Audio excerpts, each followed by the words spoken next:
live on the scene. Usual suspects in the building. We got Trav. We got the guru Jorge himself. We got the tie through who's always through. We got category 5. And of course, y'all know it is Germ So True, Mr. Skipper himself. We in the building. We're going to go ahead and we're going to just dive right into this thing. We're going to go ahead and go right to it. We got new faces, new places. We got impacts going down for all of these great teams that are currently trying to position themselves to be in position for October baseball. Fellas, let's start at the top, man. I'm randomly just gonna pick some of the guys from the crew, and we're just gonna kind of converse about a couple of the players briefly. So Storms, I'm gonna start with you, bro. 5. What is one of the biggest biggest trade deadline moves so far that you've seen from your perspective? And let's just dive right into it. For me, man, the best trade that happened at the deadline or around the deadline was the A's trading Jesus Luzardo and bringing over Starling Marte. This guy has been absolutely unconscious since he arrived. He's hitting 400 as an A, couple doubles, couple home runs, I think 6 RBIs, but he's stolen 8 bases. And a big part of this for me is, they just lost Ramon Laureano for 80 games with a PED suspension. And that hurts, but Marte is more than making up for that. I was talking to my brother-in-law, who's a big A's fan. He was upset about it. He's like, I feel like we added and then we took away or subtracted just as much with Laureano. I told him, man, you got veteran leadership. You got a guy who gets on base a hell of a lot more, a guy that strikes out less, a guy that steals more bases. And that the veteran leadership part is key because this is a young team. And Marte is a guy who's been there. He's played in the playoffs. He knows what it takes to get there. And he's a big part of the reason why they've been making a push. And they're now, I think, 2 games or 2.5 games behind the Astros. They've made up, I think, 4 games in the last week. And it's been behind his hot streak. So next, I'm going to go to Ty Through. Ty, what's one of your big offseason trade deadline pickups? So actually, I'll give another team in my division credit because it seems like they haven't missed a beat yet. I'm going to say the Giants. It's like Chris Bryant, has been doing well. The team as a whole since the trade deadline, still doing the damn thing and playing pretty well. So I'll give them, the credit for the moves that they made. So far, it looks so good. I mean, they have had a favorable schedule now, but they had a few tough games in there since the trade deadline. But I'll give the Giants the nod. And Jorge, I'm gonna come to you next. What move right now currently do you feel is really positioned the team to make this run as we go into October baseball? Listen, I don't know if they're going to make a run or how far they're going to go, but let's give credit where credit's due. We talked a lot about them, about getting bats and not doing anything with the arms. How about the Yankees picking up Anthony Rizzo? Anthony Rizzo has been just on fire since he started with them. He's on the COVID list right now for 10 days, but before that, they were 9-3 since acquiring Rizzo. And he had 32 at-bats. In his 32 at-bats, he has 9 hits, 8 runs scored, 3 home runs, and 6 RBIs. His average is 281. And then he was also the first Yankee ever to have 6 RBIs in his first 6 games with 1 RBI in each game, ever. That includes Babe Ruth, Mantle, Gary, ever. Just to let you guys know. So with that being said, we're going to do one more. We're going to go run one more round here. I'm actually going to start with Ty this time. If you had any other move that you want the people out there to know about or to recognize, what move would that be? You know what? I honestly didn't like it at first because I was hating and jealous that we didn't get him. But I think that Craig Kimbrell pickup for the White Sox deserves a lot of praise and recognition, and I think it will if the White Sox go deep in the postseason. But that was a good pickup, and that's a great tandem to have Kimbrell and Hendricks to play around with for the oldest manager in the game right now, Mr. Tony La Russa. So if he uses it well in the postseason, that could set them up for success. If there's some tight games, that's a pretty deep bullpen over there. So kudos to the White Sox, especially for a crosstown rival too. To get somebody that is from your crosstown rival, that was pretty nice. Jorge, what about you? Go ahead, Storms. I was just going to say that was crazy because the Cubs and White Sox made 2 trades with each other in one day, and they hadn't made a trade amongst each other since like 2015. It's just they're not usual trade partners. But if I can touch a little more on that before we move on, go ahead. I love this trade because now what you've got is you cannot go into the 8th trailing the White Sox, because if you happen to get the better of one of the best closers in the game, guess what? Now you have to face another one because they got Liam Hendricks coming in behind him. And we've already seen how effective this is because last night or the night before, I can't remember who they were playing, but they were up 5-0. Kimbrell comes in, gives up 3 runs, and Hendricks comes in and shuts the door.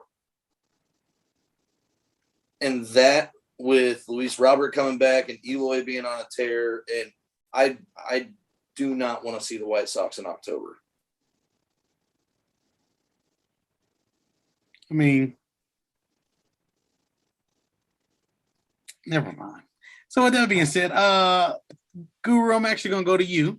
So what is your secondary move that you have really been loving so far? I'll give you 3 moves for one team. They're in the Mets division, the Braves. How about the Braves? They picked up 2 outfielders and also a closer, a bona fide closer, to basically handle it with Will Smith, and that person is Richard Rodriguez from the Pirates. I mean, he can close, he can be the setup man, depending on what they want to do with Will Smith on any given night. And then they also picked up Duvall from the Marlins, and he's second in the NL with home runs. He's only behind Tatis. He's at 25. And then they also picked up Soler from the Kansas City Royals. He's a power hitter. Yeah, he may strike out a lot. He doesn't hit for average, but he can be that person late in the game. You down by 1, he ties it. And then, let's not forget, they also picked up Jock Peterson earlier in the year from the Cubs. So, they knew where the hole was. They tried to fill it with 2-3 players, and look at them now. They're only 1 game back. They're still there. Acuna's only 1 man. They still have Freddie Freeman. They still have Albies. So they still got some ballers over there. So watch out for them. Go ahead, Trav. Go ahead. No, I ain't gonna say that. I just want to continue with the show. Everything is good. I just like what we're doing. I like what we're doing right now, and we making it run. But on with the one that I liked, it was the one that Cat 5 was talking about, the guy from the to the A's. Dude been hot. He's been hot. I mean, we even showed the picture on the scene. He got on the green and gold shades. It looked like smoke was coming behind it because he been, ever since he didn't came there. I mean, dude just been balling, man. That's the one I've been following really tough and like, dude is good. I mean, everybody was hollering about him on the trade, but I just had to see, like, is this dude really that good? And he's good like that. So, Cat 5, as we come back to you to wrap up this part of this segment of the show, I'm actually going to ask you to give me your next big move that you enjoy, but I'm going to throw a curveball at you afterwards. So go ahead. All right. For me, the next biggest trade probably is Jose Barrios to the Blue Jays, because you're taking a team with a legitimate MVP, the only guy who can challenge Ohtani for the MVP this year. And you've got these young stars in Biggio and Bichette, and you got Springer out there who now, he's a World Series MVP, and it feels like he's sort of imparting some of that to the rest of the squad with the way they're rallying. But Barrios has been a huge part of their push lately. His first 2 starts coming over, he's given up 1 run in 6 innings. They won both games. I think adding somebody who is a legitimate ace to that squad is going to, and has provided them a shot in the arm. And it's that, along with adding another bona fide closer going from one team to another, Brad Hand, who we haven't got a chance to see much yet. But I think those 2 things are going to put them over the top into the wild card. So can you tell us what's behind you? Oh, so there's another team that shares a division with the Blue Jays, who was in first place almost all year long. And everybody said they're going to win the division, and they're a legitimate World Series contender. And I think I said it a couple weeks into the season that they were going to finish 10 games behind the division winners and miss the playoffs.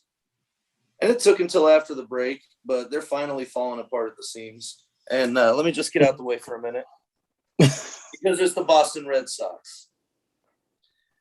And last night's game against the Rays, even though they're beating the crap out of them right now, was pretty indicative of how their entire season's gone. Because at first the bats were there. They jumped out to a 4-1 lead.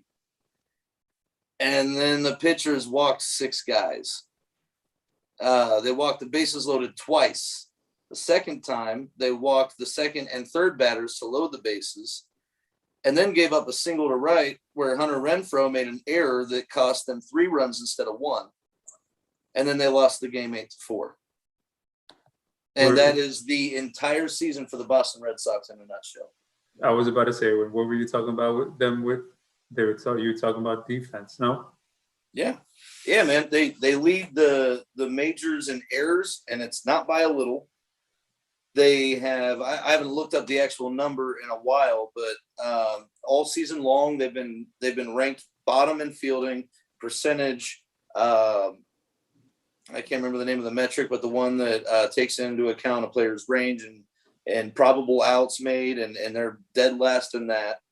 I mean, they're just a horrible, horrible offensive team, and they've gotten this far on their offense, and their pitching is overachieved to this point, but that's starting to come back down to earth a little bit. Chris Sale's coming back Saturday. Hopefully he helps there. But when suddenly your team's not hitting, which happens to every team for a stretch during the season, but if you can't field the ball, and you can't make the throw, and you can't make the judgment off the bat, and all these other little things, then what happens when the offense stops hitting is you lose games. And now they're starting to walk guys left and right, and everything is falling apart. And to be honest, I don't hate the Red Sox, man. But for as much crap as I got from some people over saying they were going to finish so poorly, I am enjoying every minute of this. Definitely. So something interesting here is, the thing is, it's not always about how you start the race, it's how you finish the race. So you can start off the race red hot. Like right now at this point in the season, being the best team in baseball at this point of the season doesn't mean much. It's going to be about who's the best team in baseball the next couple of months. End of September. Because at the end of the day, baseball, as we know, baseball is the epitome of a 6-week sport. Those last 6 weeks tell us a lot. And we're going to see a lot of baseball, a lot of moving parts. I mean, we got a 3-team race in one division in the NL. That's literally within like 4 or 5 games of each other. And that's crazy. So one of those teams, ironically, is the Padres. And we're going to talk about the man that is the straw that stirs the Padres drink. Can I say something real quick before we get on to Tatis? Because you were talking about the schedule and all that. The Padres' schedule is helping them immensely with him being out, because 16 of their last 20 games came against the Rockies, the Diamondbacks, and the Marlins. And something like, here, I got it written down, 12 of their next 18 games are against the Rockies, the Diamondbacks, and the Angels. And so if they can survive that easy part of the schedule and then get Tatis back, they're gonna need him, because the last their whole September is hell. They got the Dodgers, the Giants, the Cardinals, the Astros, and a few games sprinkled in here and there with other teams. I can't remember. But I mean, this is, as a Reds fan, this is what I'm excited about, because we're only 3 games behind them in the loss column. We might be 6 ahead at the end of September with the way their schedule's looking. But that's a huge if. If it is, if Tatis comes back, and it's horrible that as a franchise you put so much weight on one's shoulders. But you guys have seen that without Tatis in that lineup, something's wrong with that lineup. Even though they have players that are capable. He's the spark. I mean, his offense is more important than his defense. So it's kind of like, if only they were in the AL. Somebody said a while back, I don't know who it was, they said something along the lines of, maybe Tatis needs to change positions. Maybe shortstop is a little bit too grueling of a position for him to play. I think I remember who said that.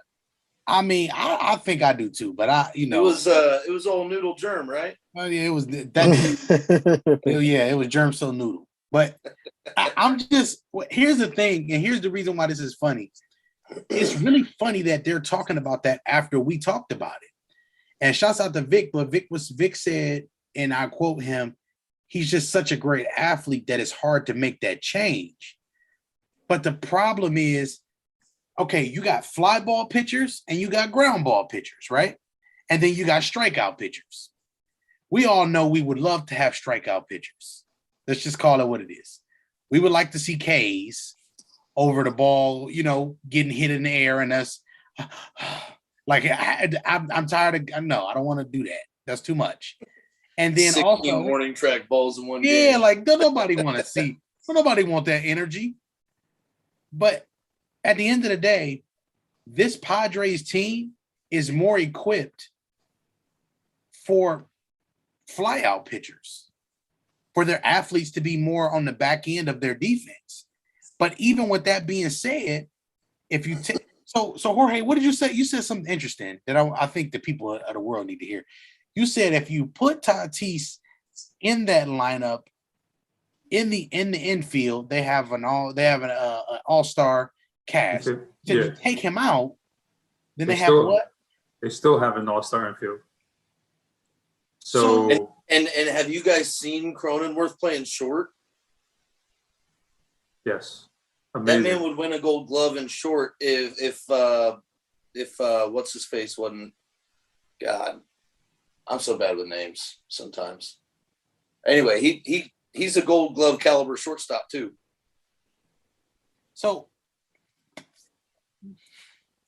fellas, Tatis changing positions, tied through. I'm gonna come to you. Does left field or right field make more sense for a player that we see his offense is more important than his defense?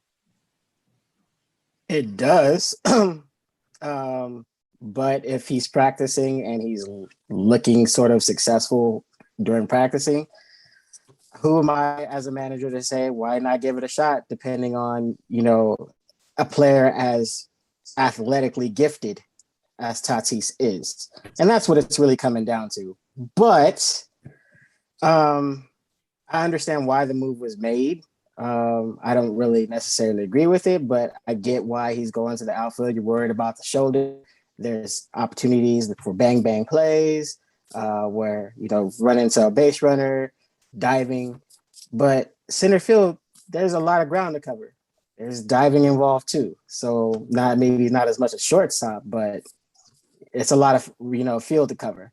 And we'll see how he responds. We'll see how this experiment goes. But I agree, maybe put him to left, maybe put him to right, not center.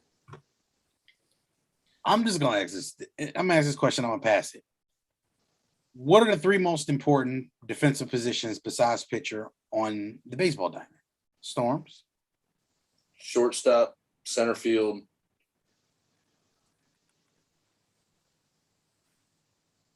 catcher. Jorge? Yeah, those three, or you can mix in third base as well. Yeah, catcher because not of a defensive, but the catcher is the guy who's calling the game for your pitcher. So he's of the utmost importance. So with those three positions being highlighted, why is this important? Because you don't need Tatis to play any of those positions in order for you to be a good defensive team. You don't need to play any of the positions. We can argue that the person playing shortstop right now is better defensively than what Tatis is. Would that be fair or would that be foul? I think it's fair. Wait a second, though. Maybe it's there's not a lot of precedent, but this has been done before. Ironically, with players in this position. Let's not forget, this is a long time ago. And, it wasn't exactly in August when this was done, but Robin Yount, he switched from shortstop to center field, and it was after a shoulder injury.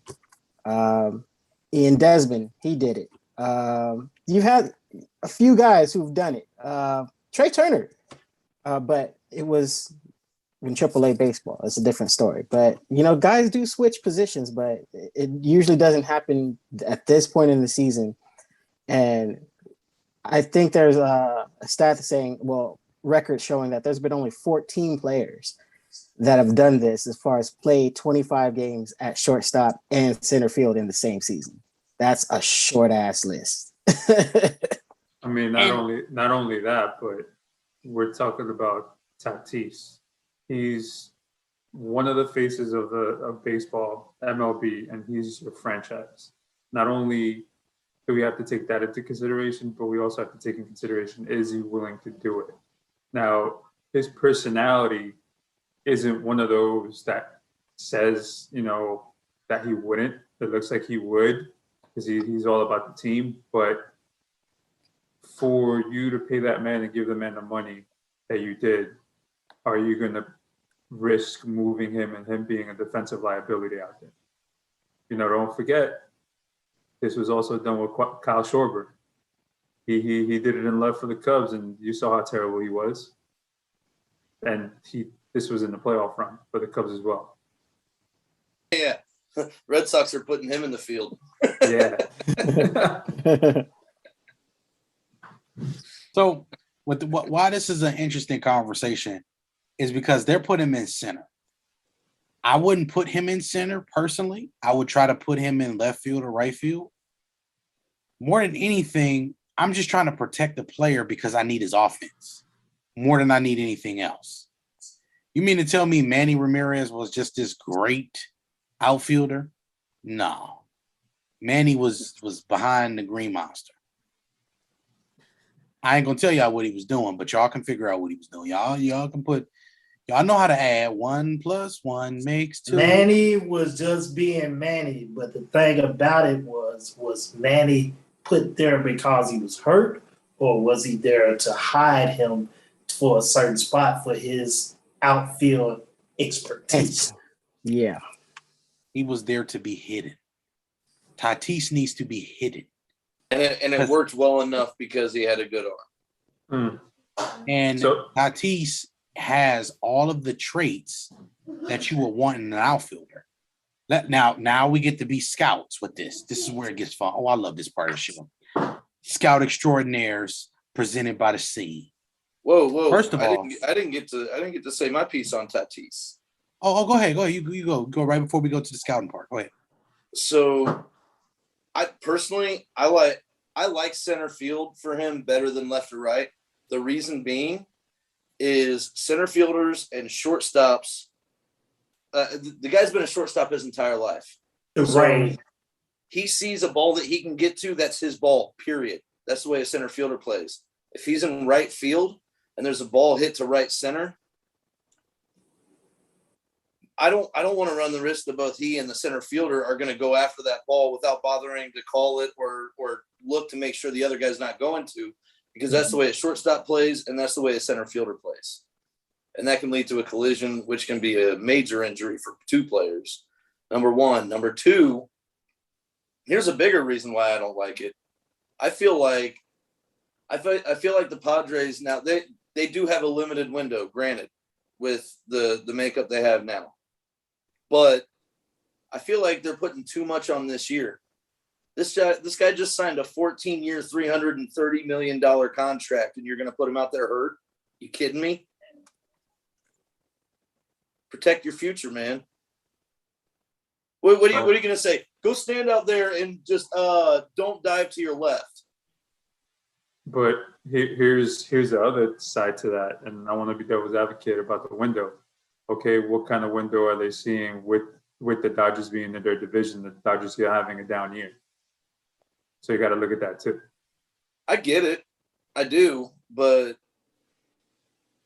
are they willing to bet $300 million on that for just the off chance that they might get one this year when they're not even the second best team in their division, even with them? Category brings up a fair point. Let's not forget what happened to Matt Kemp in the outfield. Those walls do matter. Mm-hmm. So now let's play the devil of the devil's advocate. Here's the problem with this, right? Even with what you're saying, and I don't disagree with those points, but here's this. Who is the current center fielder for the Padres? Grisham. And does he matter? Grisham, and they traded for him from the Brewers. He's their leadoff guy. They put a lot of stock in him being their center fielder. So I would say yes, he would matter more than the left fielder that they have right now. So would he have better range day one being in that position than the player that we're about to put there right now? I don't know, because didn't Grisham win gold? Isn't he a gold glover? Didn't he win a gold glove last year? I don't know. I'll look that up real quick, let you know. But I think Grisham's a gold glover. Here's why I'm saying what I'm saying. Tatis going to a position where he doesn't have to see the same volume and he can kind of save that for offense. This is equivalent to basketball, somebody standing in the corner with PJ Tucker and then coming down on the other end and being able to score. I mean, it's hard for me to say that somebody who's capable of stealing 40 bases a year and routinely and plays the shortstop well. It's hard for me to say that anybody's going to decidedly have better range than him. That's the thing that's funny about it, because I don't even think we're talking about range. I just think Tatis that was the question you asked, wasn't it? Tatis is a little bit taller than the average shortstop. Fair or foul? Yeah. Sure. Lanky, leggy, right? Mm-hmm. Now, scouting terminology from all of these different things are you would like for your outfielders to be a little bit more tall, a little bit more lanky, leggy than you would your actual infielders. You want your infielders to be shorter, quicker, lower center of gravity, those type of things. That's not saying that Tatis can't be a shortstop. It's just saying that who's playing shortstop for them right now is probably better defensively as an option. That's number one. Number two, it's a better that Tatis has in your lineup in order for your lineup to have any type of fear that you put into the opposing pitcher. So if you can protect him and keep him healthy and in the batter's box, that should be the first and the most important thing that you do. You can find good defensive players to put around this guy, but you can't find another him. Christian, We got 300 million reasons why we can't find another Tatis. Christian Mizigo, I knew it. So come on, man, come on. This is not you, but come on, man. We got to figure out something. Like, I know you say, hey, don't waste them, but bro, you may have to waste them to save him from himself, because he about one or two more of them shoulder injuries from not having that pop in that bat no more. And that's a part of his game, whether we want to say it or not. Yeah, because you take away the pop in his bat, not only are you taking home runs away, but a lot of gappers now fall short and get caught by the second baseman and shortstop, stuff like that. So I'm saying, man, when you get players like this that are generational talents, you want to see them on the field. Sometimes you have to make some adjustments and some changes, and they have to be able to adjust and make those changes too. Or you're going to have to get this man on a vitamin D pill, make him drink some milk, or do something. he needs like some get him a milk. sponsorship with Dairyman's or something. Or they could have just traded for a pitcher or two that'll take at least one game into the seventh inning, and they'd be in better shape now anyway. Well, you like to keep going with this. I'm not gonna keep. No. You don't get me. Nope. Not gonna do it. Not gonna do it. No, I don't like it.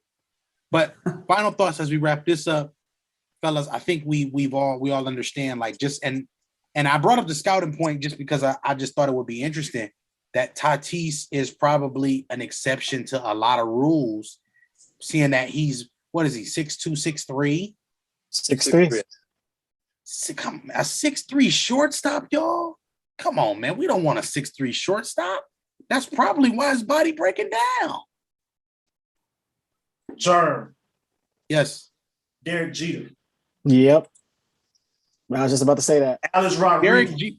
Derek Jeter and Alex Rodriguez are exceptions to the rule, considering A-Rod even converted to third base.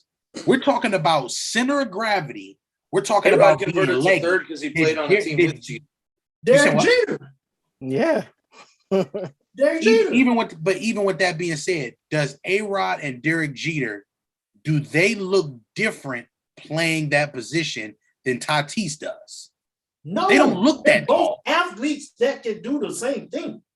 No. Yes. What about Tulo? We're talking about center of gravity. We're talking about sitting your butt down and moving laterally. You telling me Tatis moves like Derek Jeter? They the same height, same build, same everything. We're doing a film session on this one. Troy Tulowitzki, he's the same size. No. Tulo. Yes, he is. Yes, he is. You're saying right now that Derek Jeter and Tatis move the same way at the shortstop position. They the same build, same height, everything. Okay. He's not as now. Ty. No, Ty. You're not going to sit here and you're not going to smile and not say what you need to say. We're not going to do that. But you're talking about as far as the build and as far as how they sit down and play certain positions. They do the same thing. Tatis' arms are longer than Jeter's. They 6'3", John. It don't matter. We're talking about Trav. From a scouting standpoint, my wingspan matters. We only have three. seasons. Oh my goodness! Here. Okay, how can they be different? They're 6'3" arms. Yo, listen. If a player is 6'10", Jason Tatum is 6'10". I'm just saying. No, we're gonna use Jason Tatum now. No, Jason Tatum no. is 6'10". Jorge, If how tall Jason is Derek Tatum- Jeter? How They tall- they 6'3". Listen. So I think more so than him playing shortstop, he needs to be less aggressive on the base paths. I think that's what gets him in trouble. This is the second time he gets hurt running the bases. I think the first time was his leg, and the second time, this time, is his shoulders. His shoulder. So he needs to calm down, relax, not try to do everything or too much on the base paths. I know Sacrifice a few bases for playing time. Yes, exactly. You don't need to score on a pop-up to the shortstop. He's done it twice, I think, but you don't need to do it. Like, relax. He need to make baseball decisions. Career decisions. That's what he needs Career to do. decisions. Baseball career decisions. I really want to know what Ty was smiling about. So I got to hear this. I mean, that was just funny that we were talking about this when, like I said, Tatis has only played 3 damn seasons. He hasn't even played a full season yet. Come on, he hasn't played 162. He's played the most, 80 something games? 87. 87, and that's So Yeah. before we compare him to somebody who had arguably one of the longest, greatest runs at the position, can we at least, give it a few more years? That's why I'm laughing. Like, we're really doing this to the captain. Yeah, and that's why I didn't want to do that. And I had to clarify that I'm not talking about as far as career greatness or whatever. It's Not just greatness, but just the body of work. bills. Yeah, But you know what I mean? here's the build. They're the same built, the same type. Here's where I think the disconnect was at first Germ was asking about height, but then you kept going with height, but Germ moved on to is their style of play the same? And No, that's another reason why I stopped. Right. Because Jeter was great as far as positioning himself. Tatis, he's not there yet. Like, he's not there. Jeter was moving and positioning himself before the play even began. Tatis is more of lateral or first step quickness than Jeter. If you're looking at them, Tatis more relies on his quickness than Jeter does on his instinct. If that makes sense to you. I got a good comparison to that. Jeter was as close to it gets at the shortstop position to Tom Brady reading the defense before the play. That makes sense. And let's not take away also Jeter's uncanny way to go the opposite field when he's batting. When there was a two strike count, you knew who was going to right field. All day, every day. This is true. So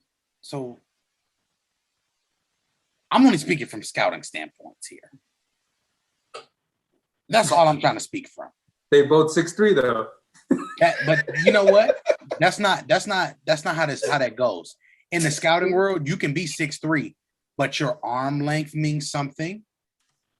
All of that shit means something. Cal Ripken was 6'4". All of it does.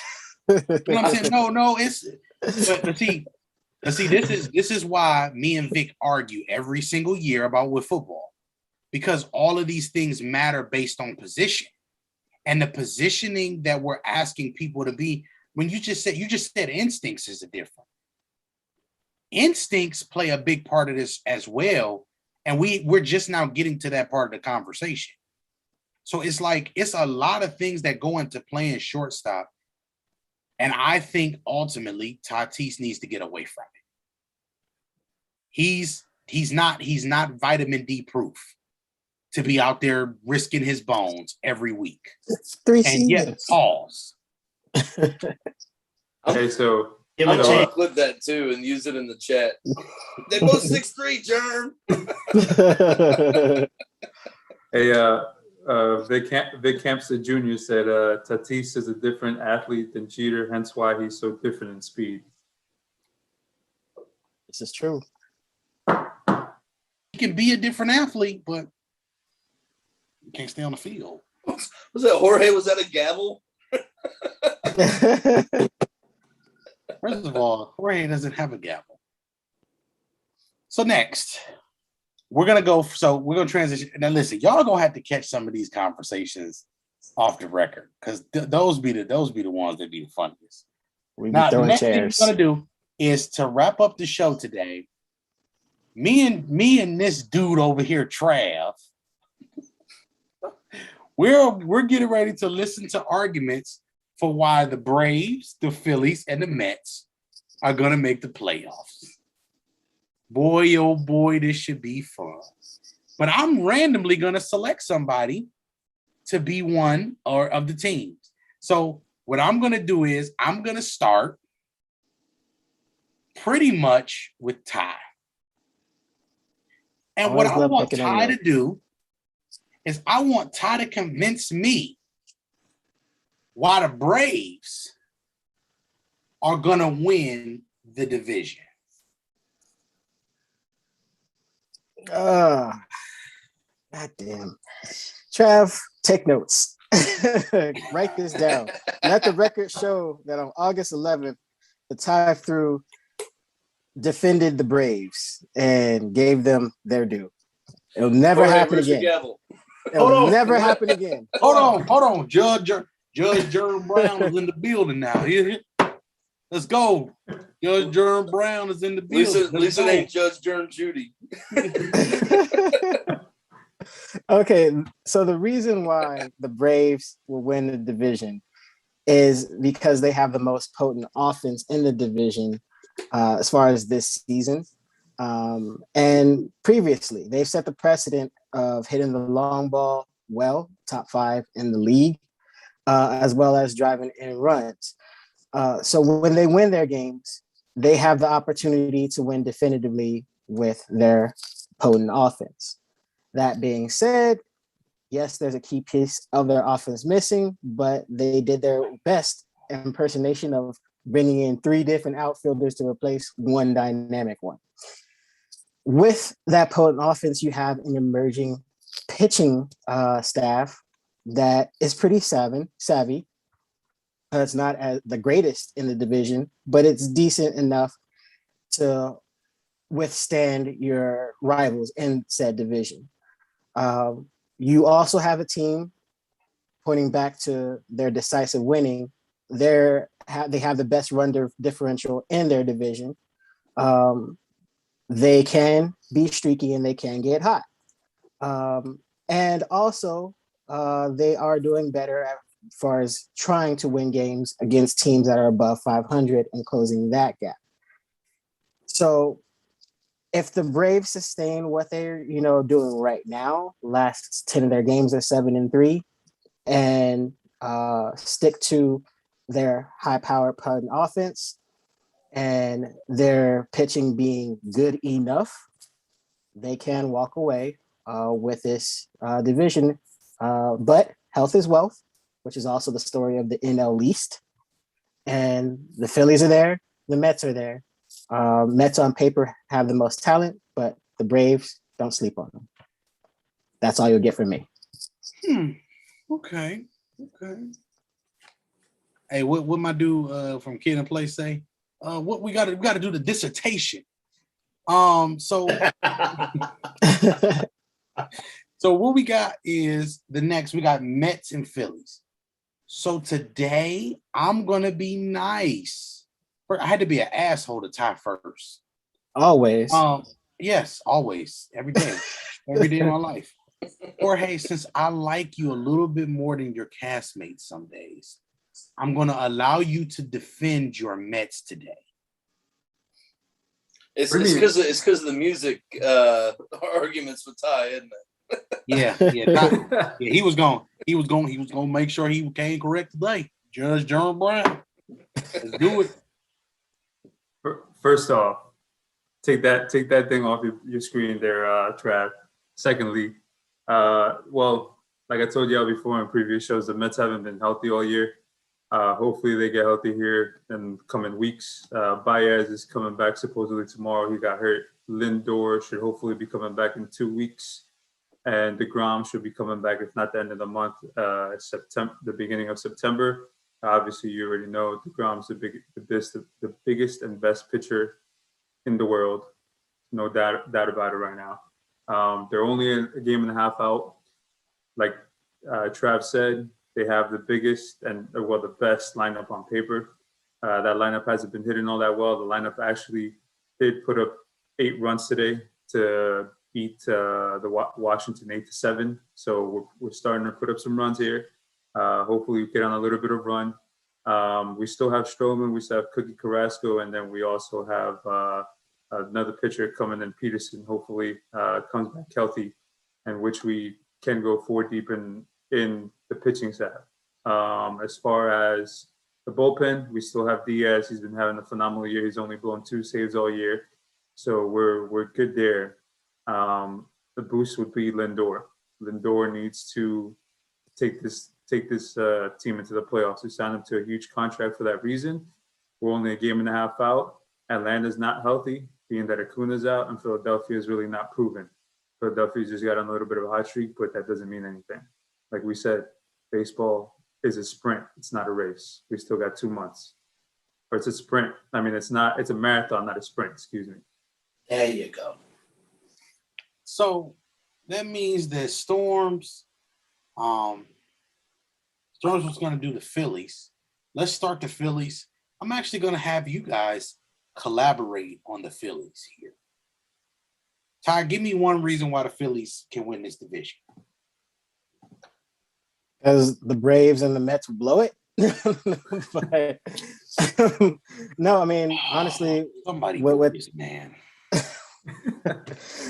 The Phillies, I will say this, and I wasn't impressed with his performance tonight, but if Kyle Gibson pans out and turns into the pitcher you think he will be, maybe.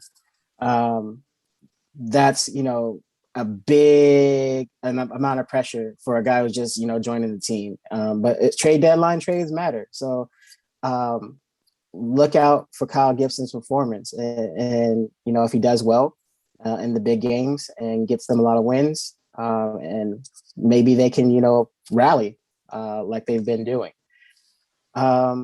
With the Phillies, they're too streaky for me, but when you get hot at the right point and you beat your rivals in the division, which they've been competitive this whole season against everybody, you can pull it off. So if they focus one game at a time, and they're going to be close games, they're going to be close.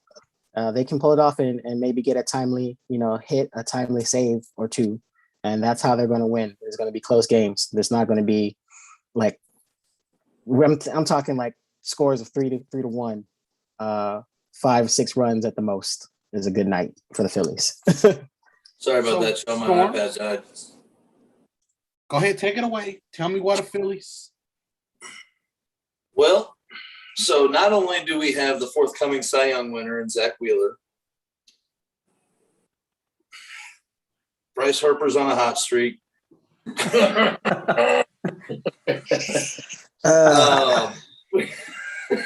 We got Hoskins, who, if I remember correctly, is top 10 in RBI in the National League, backing him up. So that's why I guess it's okay that Harper doesn't drive in runs. But we also got Aaron Nola, Ranger Suarez in the rotation, Ian Kennedy in that sometimes closing role has been great. And they're peaking at the right time. They're hot. It's one of they just got to see if they can keep it going.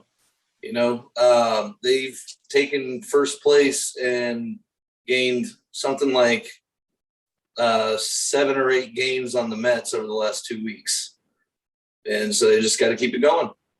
That's pretty much all I got. I don't really believe in any of the NL East teams. NL East. I say it all the time. NL East.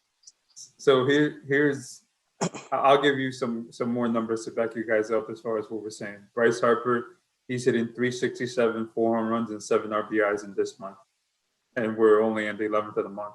And Wheeler, he's 2-0, 2.20 ERA, and he's pitched in the last 2 games. He's pitched 16 innings. He had his complete game against the Mets, his last outing, and the game before that he had 7 innings. 16 innings in 2 games. To that, Wheeler's shutout the other night, that was the first time since Roy Halladay's perfect game against the Reds in the 2010 playoffs that a Phillies pitcher has retired 22 consecutive batters. Hey, category. Who did he blank again? What team did he, blank? Who did he dominate? What team was that? Can is the middle finger appropriate? We doing that?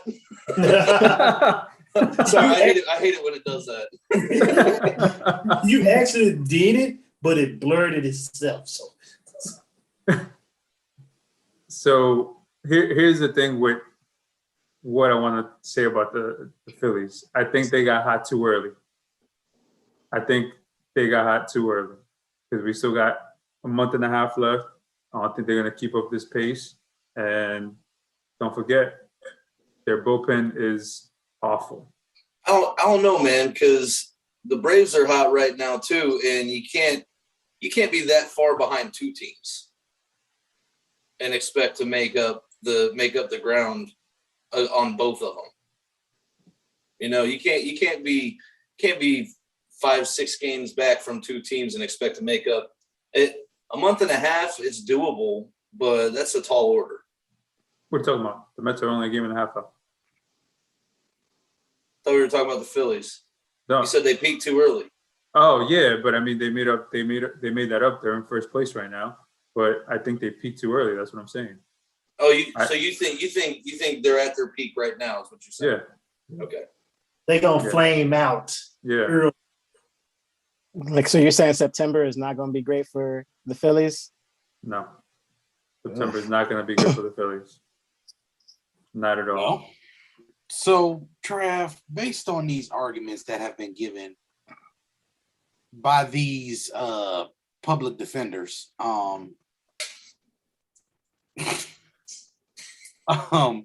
what team are you believing in the most? He about to say the Braves. Yeah, he is. Yeah, why'd you even ask, Jerry? No, I'm not. No, I'm not. What? It's with you all saying how the Phillies gonna flame out.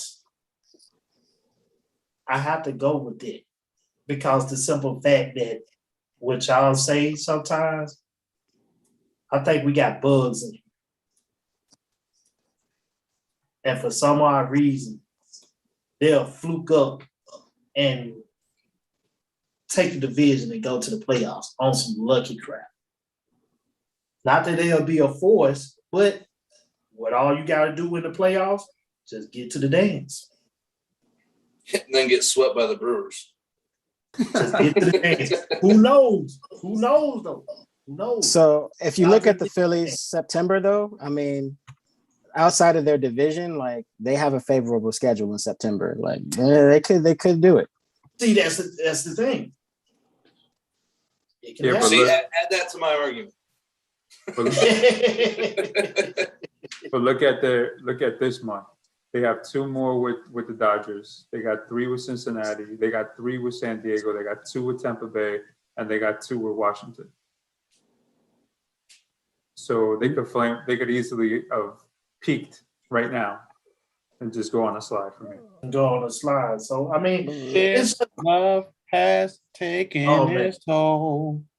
I'm just saying, Okay, they got the Rockies at home, they got the Cubs at home, they got the Orioles and Pirates at home back to back. That's Rockies, Cubs, Orioles, Pirates in September.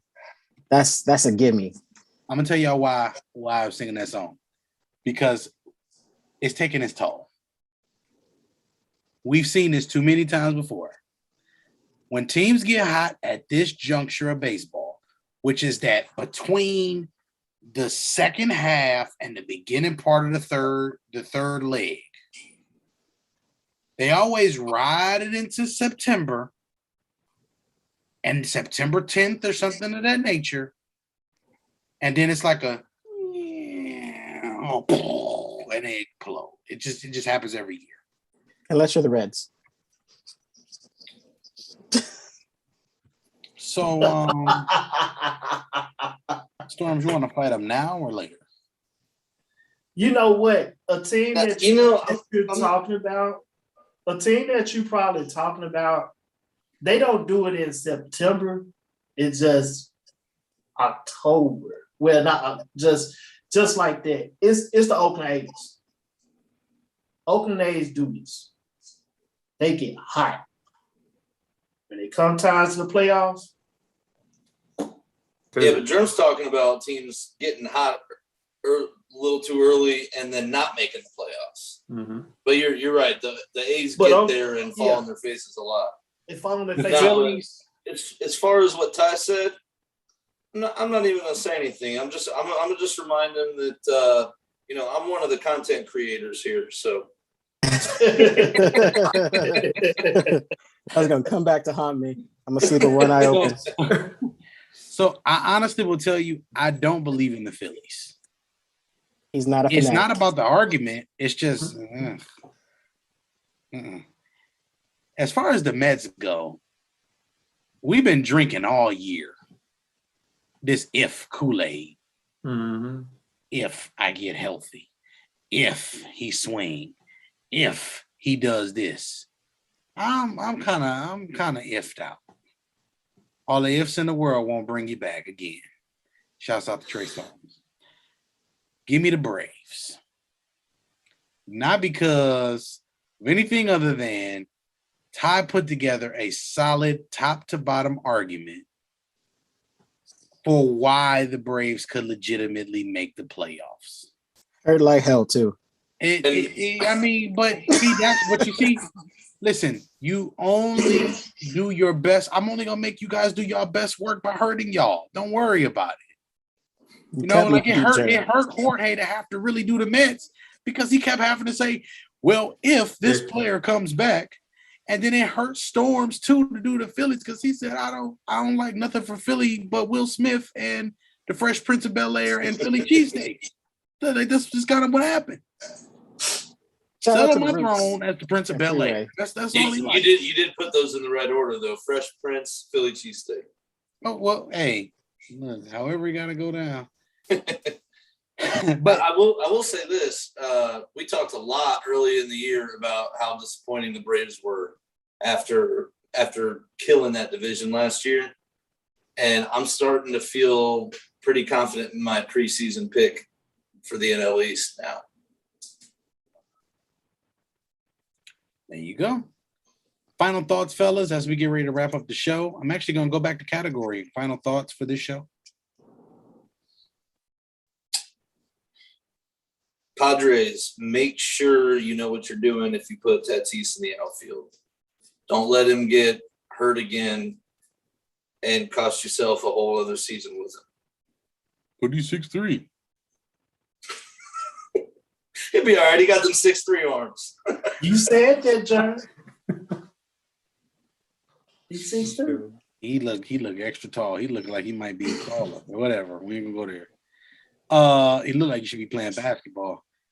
Oh, one more final thought. Yeah. Especially for Trav. Joey Votto still bangs. Dude, Two home runs tonight. I hate it. I'm gonna tell you about that in a moment. I hate it. Jorge, final thoughts for the day? I know y'all watch this in the video here, on YouTube, but also do us a favor, go to IG, look up the Dish Scene. We're starting to post a lot of content on there, a lot of photos, a lot of quotes, this date in baseball, and also who you got. We're going to come out with a segment here probably tomorrow, a video of 3 players. Stay tuned to that and who you're going to pick. So just stay tuned, coming out with a lot of content. And we keep telling y'all we got big news. We will, and we're gonna reveal that soon. So stay tuned to us and our channel and on IG as well. Make sure you have Twitter, the Dish Scene on Twitter as well. Make sure you all know as well. Now, Ty, I'm gonna come to you, the winner of the proverbial public defender's office. You sound so excited. Me and you gotta fight. Like we just gotta do this on site. On site, John. Red eyes, clear eyes, balls. Don't you Ben Stein me, okay? Okay? No. Okay? This ain't Ferris Bueller over here. Bueller. You can't not say wow when you hear the rest of it. But let me get my final thought in. Shout out to Jerry Springer's. This wild card race for the National League, man, is going to be crazy. But I'm calling it. I said it before, and I'll say it again. Even though it would be nice to have 3 NL West teams in the playoffs, it's not going to happen. So I disagree with Germ, even though he said, the Padres are going. I don't think the Padres are ready yet. So who's that leave? Yes, Category 5, 4 games away are your damn Cincinnati Reds with Joey Votto, who gives Trav headaches. You're welcome. Their baseball logo is like a lemon. But you're like a lemon. Sour. Anyway, Trav, any final thoughts, man? Man, I'm just gonna enjoy this race, this NL East and the NL West. Gonna enjoy all baseball in total, but again, just stay tuned, man. We got big things popping, man. So Dish and everything else that's on this scene umbrella. Stay tuned. We got y'all covered. So without anything, being taken away from any of these guys, it's a lot of stuff that goes into the show behind the scenes.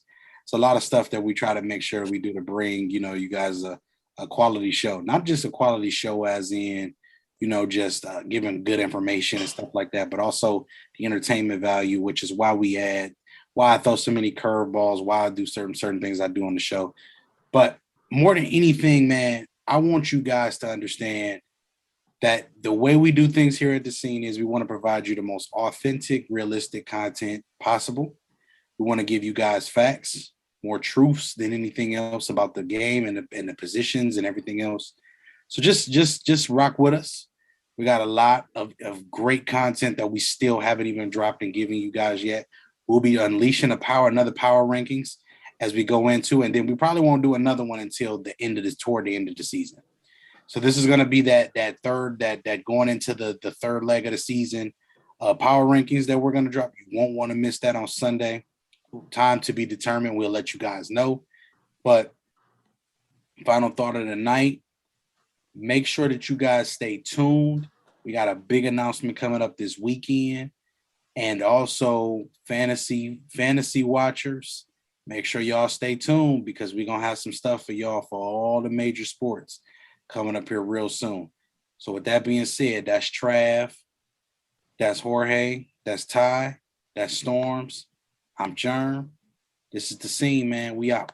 We see y'all next time. Talk shit about Mr. Redlegs.